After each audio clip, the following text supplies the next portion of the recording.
Hello student, আজ আমি তোমাদের সামনে আরেকটা টপিক আলোচনা করব, যেটির নাম ইভাপোরেটর। তোমরা সকলে জানো রেফ্রিজারেশন অ্যান্ড এয়ার কন্ডিশনিং সিস্টেমের যে সমস্ত মেন পার্টসগুলি আছে তার মধ্যে অন্যতম হলো ইভাপোরেটর। দেখো, আমি তোমাদের জন্য কিছু নোট প্রিপেয়ার করেছি।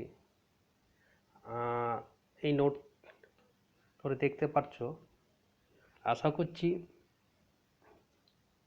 তোমরা সবাই দেখতে পাচ্ছ নোটটা। আচ্ছা, দেখো এখানে প্রথমে যেটা ইনফো দেওয়া আছে, যে নোটটাতে প্রথমেই লিখেছি ইভাপোরেটরস। তোমাদের তাই সবার প্রথম ইভাপোরেটর সম্পর্কে একটু অবগত করা উচিত। ইভাপোরেটর দেখতে কেমন সেটা তোমরা একটু দেখে নাও। দেখো, আমি এখানে অনেকগুলো ইভাপোরেটরের ছবি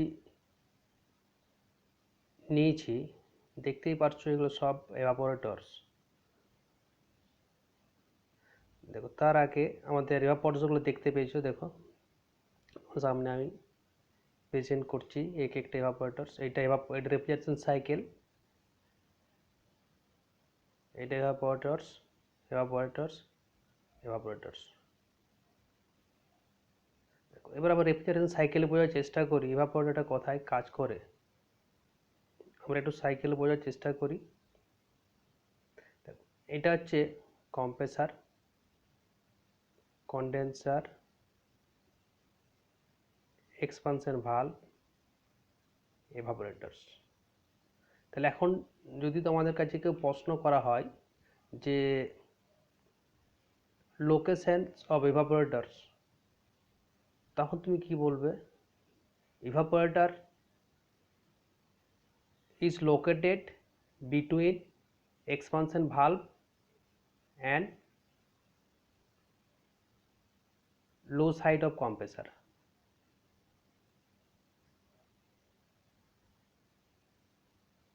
দেখতে পাচ্ছ কোথায় লোকেশন আছে?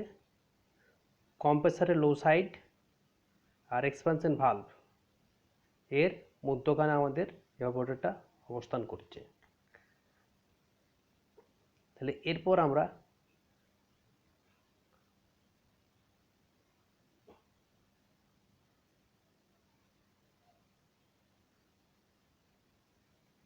এখানে কিছু নোটস আমি প্রিপেয়ার করেছি।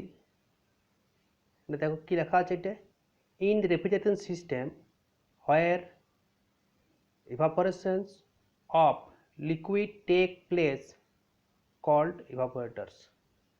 It is another important parts located in the low pressure side just after liquid control device of a refrigeration system.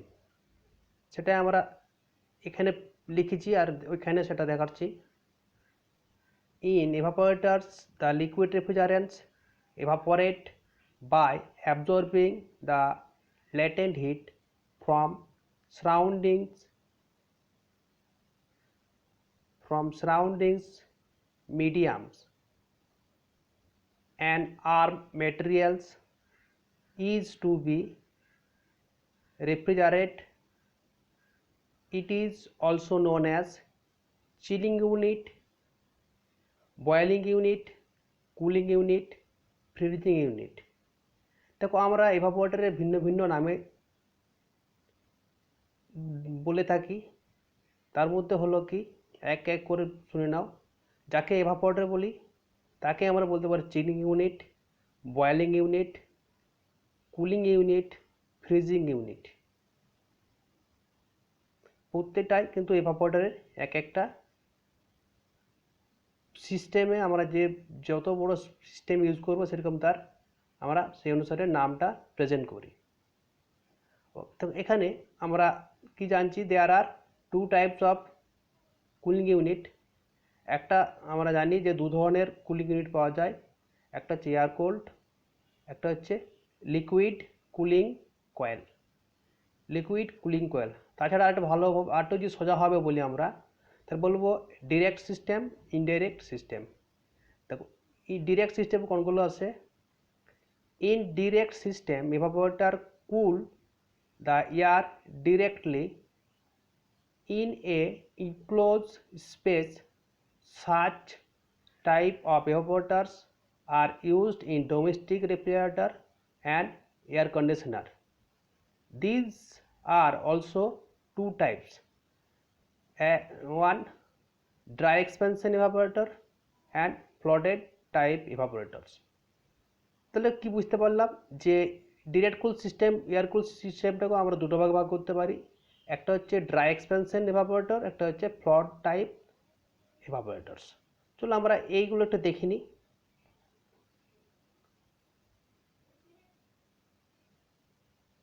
তো এটা হচ্ছে একটা ডোমেস্টিক, এই যে প্রথমে যেটা দেখতে পাচ্ছ এটা হচ্ছে একটা ডোমেস্টিক রেফ্রিজারেটর তার এভাপোরেটরস।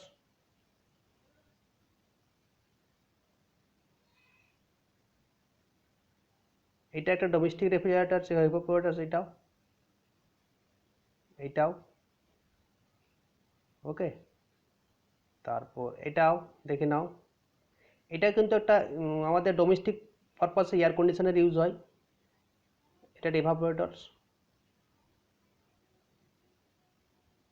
আশা করি তোমরা দেখতে পেয়েছো এভাপোরেটরসগুলি। তারপরে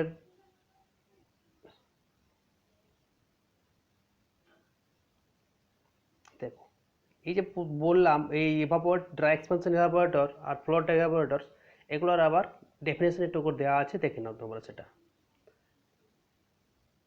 বলছি generally dry expansion evaporators liquid feed to the evaporators by an expansion valve. The valve control and refrigerant in such a way that overall liquid vaporized in refrigerators and superheated up to a certain limit. When it reach at the outlet of evaporators, the rate of liquid feedings to the evaporators generally depend upon the rate of vaporization increase or decrease as the load on the evaporators increases or decrease. দেখো এই যে আমি যেটা বললাম এটা কি বলছে, dry expansion valve dry expansion evaporator, এটা কি জেনারেলি সাধারণত এটা লিকুইড কি করছে, এখানে তোমার যে লিকুইড আসছে ইভাপোরেটর, যে আমাদের লিকুইডটা আসছে ইভাপোরেটরে সেটা কিন্তু এখানে এভাপোরেট হয়, আর এই লিকুইডটাকে সাপ্লাই দেয় এখানে তোমার এক্সপানশন ভালভ। এটা কেমন পরিমাণে সাপ্লাই দেয়, যেমন পরিমাণে আমার মেশিনের মধ্যে লোড থাকবে সেই পরিমাণে রেফ্রিজারেন্ট সাপ্লাই দিয়ে যাবে আমার এক্সপানশন ভালভ। তাই এই ভ্যাপারাইজেশনের যে লিমিট সেটা কিন্তু ডিপেন্ড করে আমার মেশিনের লোডের উপরে। যেমন লোড থাকবে, লোড বেশি থাকলে বেশি ভ্যাপারাইজ হবে তাড়াতাড়ি, আর লোড কম থাকলে তোমার ভ্যাপারাইজেশন রেটটাও কম হবে। দেখো এটা একটু বোঝার জন্য আমরা ছবিতে চলে যাবো আমাদের সাইকেলে, তাহলে ভালো বুঝতে পারবো। দেখো এটাতে আরও ক্লিয়ার হয়ে যাবে। আমরা কি জানি কম্প্রেসার, আমাদের যে কম্প্রেসার আছে, কম্প্রেসার থেকে তোমার আমার রেফ্রিজারেন্টকে কম্প্রেস করে এখানে পাঠানো হচ্ছে কন্ডেন্সারে সে রেফ্রিজারেন্ট ওর হিট রিজেক্ট করে লিকুইডে কনভার্ট হয়ে যাচ্ছে, লিকুইডে কনভার্ট হওয়ার পর সেটা চলে যাচ্ছে আমার এক্সপানশন ভালভ হয়ে তোমার ইভাপোরেটরস। দেখো ইভাপোরেটরে কতটা লিকুইড রেফ্রিজারেন্টকে ভেপারে কনভার্ট করবে সেটা কিন্তু ডিপেন্ড করছে এই সিস্টেমের মধ্যেই। এই সিস্টেমে তোমার কতটা, এখানে তোমার কেমন লোড আছে তার উপর ডিপেন্ড করে কিন্তু আমার এই লিকুইড টু ভেপারে কনভার্টটা হবে। সাপোজ ধরো একটা মেশিনে যদি প্রচুর লোড থাকে তাহলে কী হবে, ভেপারাইজেশন খুব কুইকলি হবে, কারণ এখানে লোড বেশি আছে। আর যদি লোড কম থাকে তখন ভেপারাইজেশন তোমার খুব কম হবে। তাহলে এই যে ভেপার থেকে লিকুইড, লিকুইড থেকে ভেপার হওয়ার যে কনসেপ্ট, সেই কনসেপ্টে কিন্তু কাজ করছে আমার টোটালি মেশিনের পারফরমেন্সের উপর, মেশিনের উপর কেমন লোড আছে। তারপরে লিকুইড থেকে ভেপার হয়ে সেটা পৌঁছে যাবে কোথায়, আমার সেটা পৌঁছে যাবে ফের আবার কম্প্রেসারে। তাহলে বুঝতে পারলে তোমরা যে এই যে ড্রাই এক্সপেনশন এভাপোরেটরটা আছে সেটা কিন্তু টোটালি ওর ওয়ার্ক কতটা রেফ্রিজারেন্টকে, লিকুইড রেফ্রিজারেন্টকে ভেপারে কনভার্ট করছে ডিপেন্ড করছে টোটালটাই আমার ওর মেশিনের লোডের উপরে। ওকে, চলো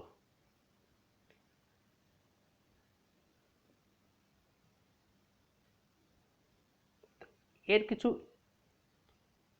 সব কিছুরই একটা করে আমার অ্যাডভান্টেজ আর ডিসঅ্যাডভান্টেজ থাকে। তাও এখানেও কিছু ডিসঅ্যাডভান্টেজ অ্যাডভান্টেজ আছে, দেখে নাও। অ্যাডভান্টেজ কি বলছে, it is not bulky, it is required less refrigerant to charge. Disadvantage কি আছে, the rate of evaporation depend upon a load, therefore the evaporator efficiency is greatest only when the load is more. তো তারপরে আমরা কি জানছি, তারপরে যেটা আছে আমাদের ফ্লোটেড টাইপ evaporators, এটা সম্পর্কে একটু জেনে নিই। A flooded type evaporators maintenance constant liquid level in the evaporators. The floated valve is fitted to maintain constant level when liquid refrigerant evaporators by absorbing heat from surrounding media. The liquid level fall, the float valve open and allow entering more quantity of liquid in evaporators. In this way it maintain constant liquid level. দেখো এটা floated type সম্পর্কে একটু বলে দিই তোমাদের।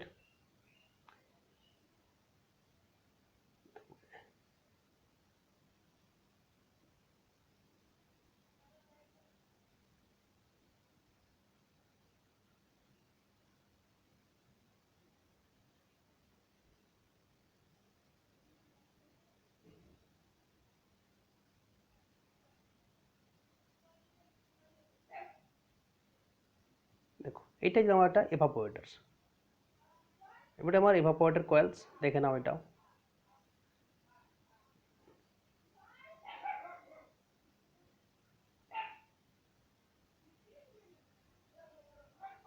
ওকে। দেখো এবার চলে আসছে আমাদের যেটা লেসন ছিল সেটাতে।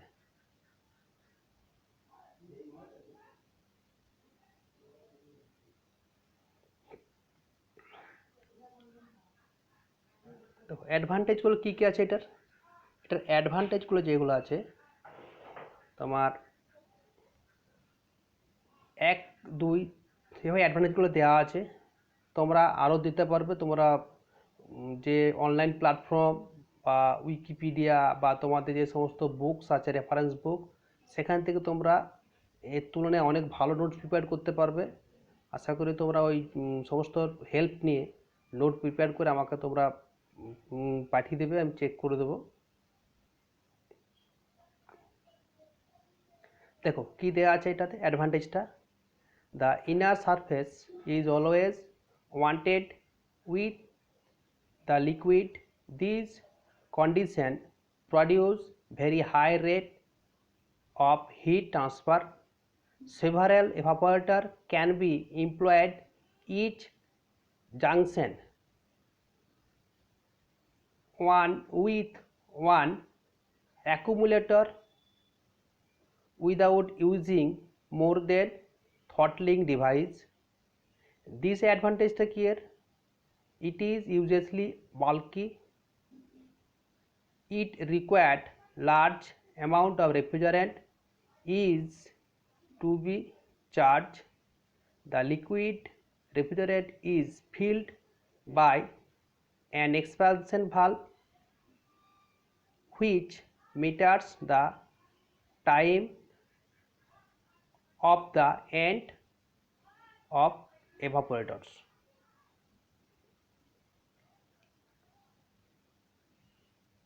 এরপরে পরবর্তীটা লিকুইড কুলিং কয়েলস বা ইনডাইরেক্ট সিস্টেম, এটা সম্পর্কেও আমরা জানবো এখন। তাহলে তোমরা কি কি জানতে পারলে ডাইরেক্ট সিস্টেমের মধ্যে আর ইনডাইরেক্ট সিস্টেমের মধ্যে, আমরা এটা একটু রিভিউ করে নিই।